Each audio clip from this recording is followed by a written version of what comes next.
Selamat siang anak-anak. Om Swastiastu. Nah, jadi untuk hari ini kembali Bapak tidak bisa mengisi di kelas ya. Nah, jadi Bapak mohon permaklumannya dan juga Bapak mohon maaf atas ketidakhadirannya karena ada kegiatan yang tidak bisa Bapak tinggalkan untuk hari ini. Nah, jadi sebagai gantinya Bapak sudah siapkan sebuah materi, jadi yang berupa media PowerPoint beserta video penjelasannya.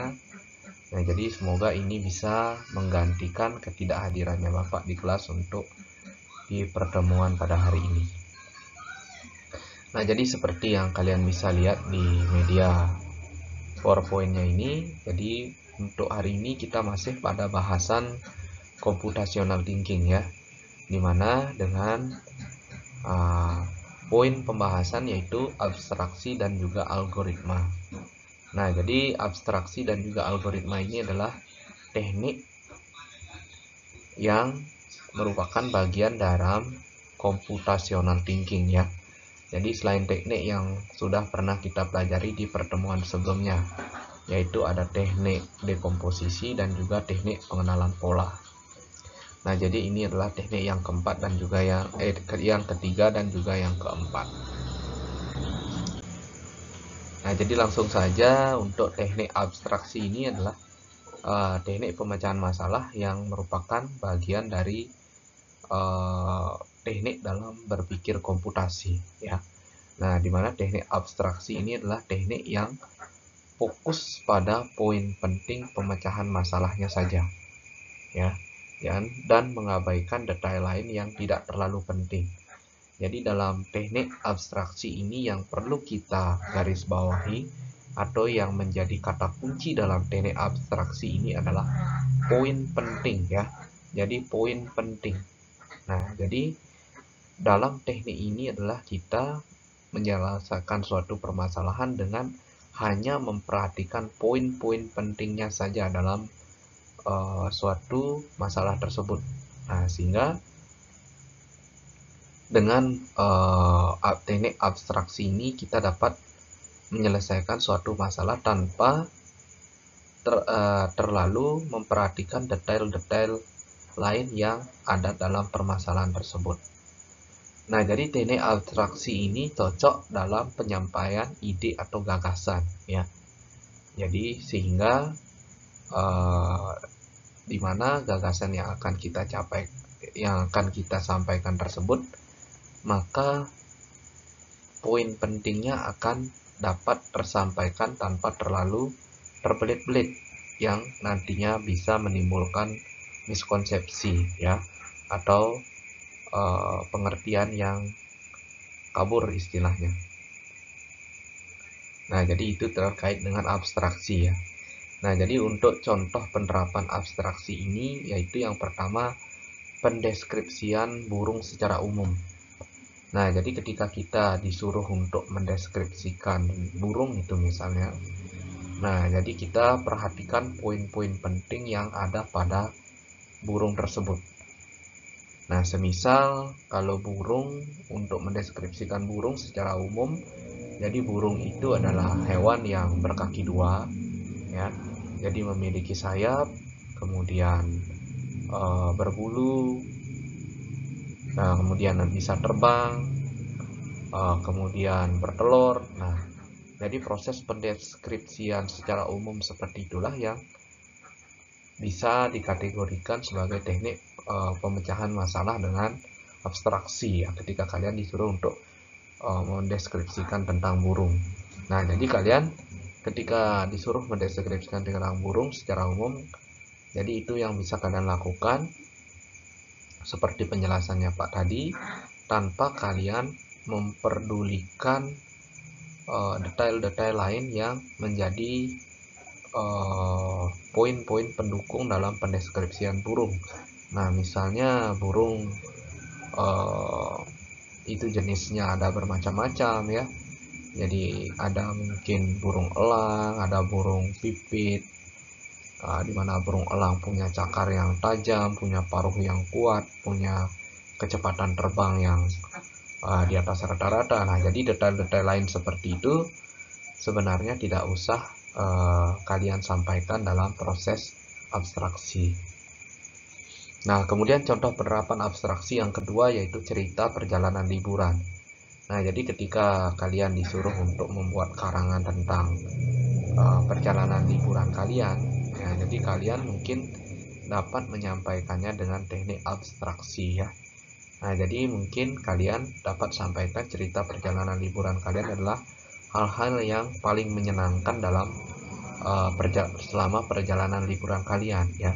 Misalnya ketika kalian ingin menceritakan perjalanan menuju ke Bedugul itu misalnya. Nah, jadi kalian dapat ceritakan kalian berangkatnya itu pukul berapa, kemudian kalian berangkatnya naik apa, kemudian kalian temukan apa saja selama di liburan di Bedugul. Nah, itu yang bisa kalian sampaikan ya kalau dengan teknik abstraksi, tanpa kalian menceritakan hal-hal yang mungkin terlalu mendetail yang membuat nanti cerita kalian akan jadi membosankan. Nah, misalnya ketika kalian akan berangkat liburan, kalian isi singgah ke pom bensin, kemudian kalian membeli bensin, kemudian kalian ban mobil kalian pecah, kemudian kalian ganti ban mobilnya. Nah, walaupun itu merupakan detail-detail yang bisa mendukung cerita kalian, nah tetapi ketika kalian sampaikan itu dalam cerita perjalanan liburannya, maka akan membuat cerita kalian menjadi kurang berkesan atau menjadi kurang menarik seperti itu ya. Jadi dengan teknik abstraksi adalah kalian bisa sampaikan hal-hal penting yang mungkin bisa terjadi dalam cerita perjalanan liburan. Nah, itu saja. Nah, kemudian kalau dalam matematika ya anak-anak, nah tentu kalian sudah pernah melihat contoh soal penyelesaian matematika bangun datar seperti ini ya. Nah, di mana dalam penyelesaian kasus matematika bangun datar seperti ini, nah semisal kita disuruh untuk menghitung luas dari bangun datar yang yang sudah diarsir ini. Nah, jadi kalian di sini bisa menerapkan dengan teknik abstraksi ya. Jadi kalian fokus pada poin penting atau tujuan utamanya saja, yang mana tujuan utamanya adalah untuk menghitung luas dari bangun datar yang diarsir ini. Nah, jadi dengan kalian fokus pada bangun datar ini, kalian tidak akan terlalu memperhitungkan bangun datar yang ada di sekitarnya, yaitu segitiganya ini ya. Jadi kalian hanya fokus menghitung persegi panjangnya ini saja. Nah, jadi ketika kalian sudah fokus, maka kalian dapat menghitung luas persegi panjang ini dengan panjang kali lebar yang sudah ditentukan dari soalnya tersebut. Nah, jadi kira-kira itu adalah contoh dan juga sedikit penjelasan terkait dengan teknik abstraksi dalam berpikir komputasional. Nah, kemudian untuk teknik yang selanjutnya yaitu algoritma.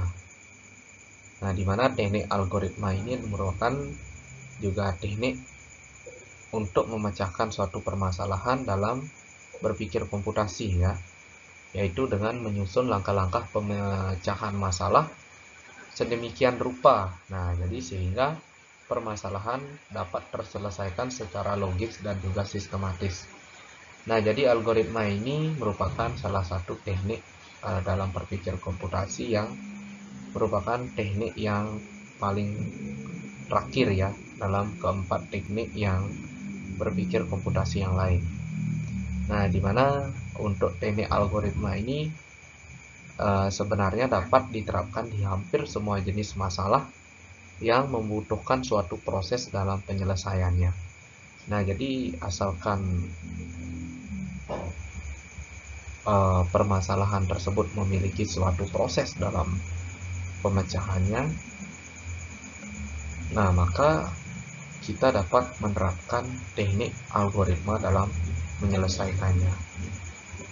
Nah, jadi contoh penerapan algoritma untuk menyelesaikan suatu permasalahan adalah Misalnya ketika kalian disuruh untuk membuat tutorial pembuatan kopi itu misalnya.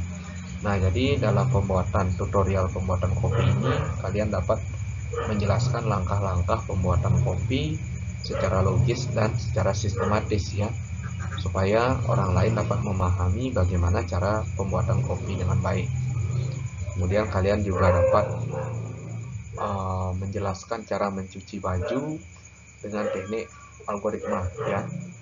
Nah, sehingga orang akan menjadi paham terkait dengan bagaimana cara mencuci baju dengan yang baik dan benar. Dan juga mengirim pesan singkat. Nah, ini juga kalian dapat jelaskan dengan teknik algoritma. Dan juga contoh-contoh yang lain ya. Nah, jadi untuk teknik algoritma mungkin tidak terlalu sulit ya, karena ini sebenarnya juga sudah dapat kita bahas di semester sebelumnya ya, pada materi algoritma dan pemrograman. Nah, jadi di sana juga sudah dapat dijelaskan bahwa algoritma itulah step by step atau langkah demi langkah untuk menyelesaikan suatu permasalahan. Nah, jadi kurang lebih poin utama dari algoritma itu adalah langkah-langkah ya. Jadi step by step. Nah, jadi itu penjelasan terkait dengan algoritma dan juga contoh penerapan algoritma. Nah, jadi sekarang kita lanjut ke dalam materi yang selanjutnya, yaitu tentang implementasi berpikir komputasi. Nah, jadi dalam implementasinya, nah jadi berpikir komputasi ini sebenarnya tidak hanya dapat diterapkan dalam kasus-kasus perkomputeran saja ya, atau kasus-kasus digital saja. Nah, jadi berpikir komputasi ini sebenarnya dapat diterapkan di hampir segala bidang kehidupan ya. Nah, jadi dimana dengan mempelajari berpikir komputasi ini diharapkan kalian dapat menyelesaikan segala macam permasalahan dengan cara seperti pada komputer lakukan ya. Jadi secara logis dan juga sistematis. Nah, dimana dalam berpikir komputasi ini ada 4 macam teknik yang sudah kita pelajari sebelumnya. Nah, dimana dalam penerapan tekniknya itu biasanya Bapak jelaskan secara terpisah. Nah, jadi untuk penerapan yang sebenarnya keempat tekniknya itu bisa kita terapkan dalam satu permasalahan secara terurut ya. Nah, jadi contoh penerapan computational thinking ini atau contoh penerapan keempat teknik dalam computational thinking ini yaitu seperti yang sudah Bapak sajikan pada slide, yaitu pada pembuatan media presentasi dengan PowerPoint ya. Jadi ketika kalian ingin membuat media presentasi dengan PowerPoint, sebenarnya kalian bisa selesaikan dengan keempat teknik berpikir komputasinya ini atau keempat teknik computational thinkingnya ini. Nah, jadi yang pertama yaitu dekomposisi ya. Nah, dimana dekomposisi ini dalam pembuatan media presentasinya adalah yang pertama menyiapkan materi presentasi, kemudian membuat desain PowerPoint, dan yang ketiga menuangkan materi ke dalam PowerPoint. Nah, jadi seperti yang sudah kita pelajari sebelumnya bahwa dekomposisi itu adalah teknik yang dilakukan dengan memecah masalah yang kompleks menjadi masalah-masalah yang lebih sederhana ya.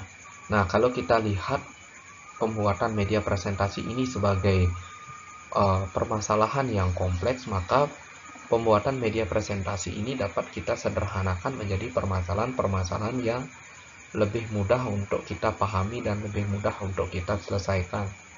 Yang pertama yaitu dengan menyiapkan materi presentasi. Nah, itu tentunya kita sudah mengerti bagaimana caranya kan. Kita siapkan materinya, kita cari materinya dari berbagai sumber, kemudian kita kumpulkan materi-materi tersebut. Nah, itu yang dimaksudkan dengan menyiapkan materi presentasi.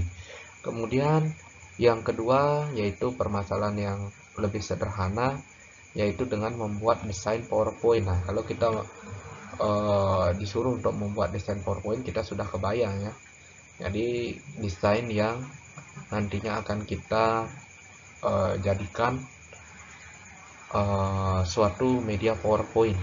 Nah, jadi itu kita buat atau kita sediakan desainnya terlebih dahulu. Nah, kemudian yang ketiga yaitu menuangkan materi ke dalam PowerPoint. Nah, jadi ketika kalian disuguhkan dengan masalah menuangkan materi ke dalam PowerPoint, nah jadi tentu kalian dapat memahaminya bahwa materi-materi tadi yang sudah kalian kumpulkan bisa kalian cantumkan atau bisa kalian tuangkan ke dalam media PowerPoint yang sudah kalian siapkan. Nah, kalau kalian lakukan teknik dekomposisi seperti itu, maka proses pembuatan media presentasi PowerPoint dapat kalian sajikan dengan lebih mudah. Nah, kemudian yang kedua yaitu dengan teknik pengenalan pola. Nah, di mana pola pembuatan PowerPoint disesuaikan dengan tahapan materinya, yaitu slide 1 dengan materi yang paling awal akan disampaikan. Nah, jadi pola penyelesaian masalah dalam pembuatan PowerPoint ini adalah dengan menyesuaikan pola keterurutan materinya ya. Jadi materi yang paling awal akan kalian sampaikan, kalian bisa taruh di slide pertama. Nah, begitu juga dengan materi-materi selanjutnya bisa kalian susun ke slide-slide berikutnya ya.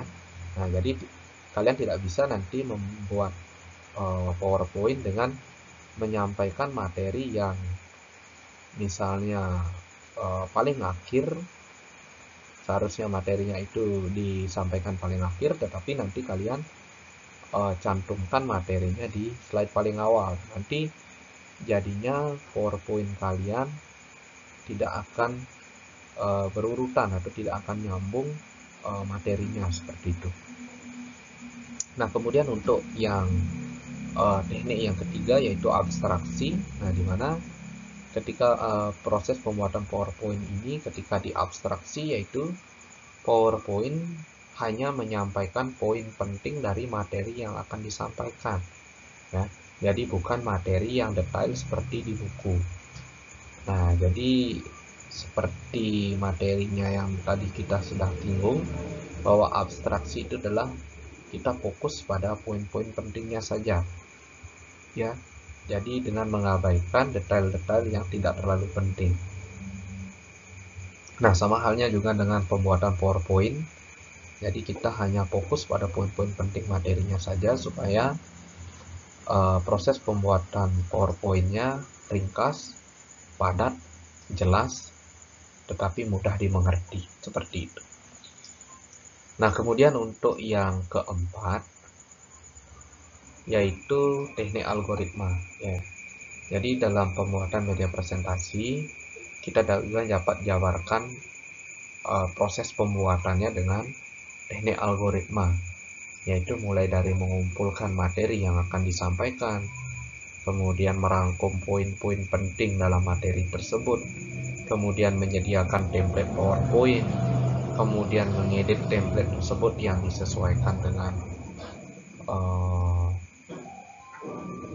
poin dari media presentasinya, dan juga menambahkan poin-poin penting yang sudah kita kumpulkan tadi ke dalam suatu PowerPoint.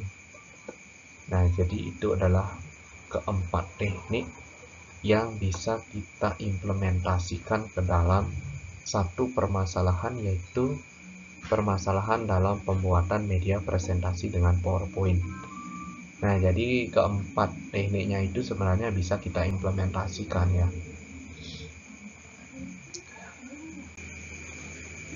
Nah, jadi untuk materi di hari ini sebenarnya cukup hanya segitu, dan untuk lebih melatih pemahaman kalian terkait materi hari ini, jadi Bapak sudah siapkan sebuah tugas yang sebenarnya tidak terlalu susah untuk kalian kerjakan. Nah, silakan kalian kerjakan materinya ini dengan baik. Jangan sampai kalian tidak mengerjakan ini di jam pelajarannya ya. Nah, jadi untuk tugasnya ini nanti bisa kalian kumpulkan di Google Classroom sebelum jam pelajaran berakhir. Dan bagi siswa yang tidak mengumpulkan tugasnya ini sampai pada jam pelajaran berakhir, jadi Bapak bisa anggap siswanya itu tidak masuk kelas atau alias alfa. Nah, mohon kalian kerjakan dengan baik dan kalian tidak membuat keributan di kelas. Seperti itu ya. Jadi untuk tugasnya yang pertama yaitu buatlah penerapan CT ya atau computational thinking untuk menyelesaikan satu permasalahan dengan menerapkan keempat tekniknya, yaitu dekomposisi, pengenalan pola, abstraksi, dan juga algoritma. Seperti pada contoh penerapan CT membuat PowerPoint di slide sebelumnya. Nah, jadi nanti kalian bisa membuat